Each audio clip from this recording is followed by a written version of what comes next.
Security is paramount for us here at TradeXN. We ensure that all funds are safe through non-custodial wallets and encourage all our users to activate two-factor authentication to further secure their accounts.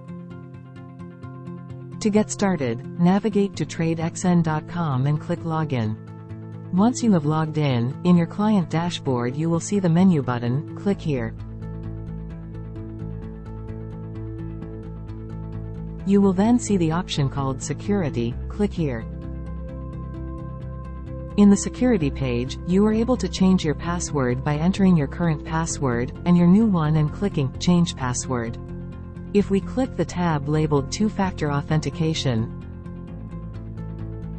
we can enable it by clicking Setup. You may now use your Google Authenticator app to scan the QR code, or alternatively, copy the secret code and paste it into your app. To enable 2FA, enter your account password as well as the verification code provided by your Authenticator app, and click Enable. Congratulations, you have now successfully secured your account with two-factor authentication.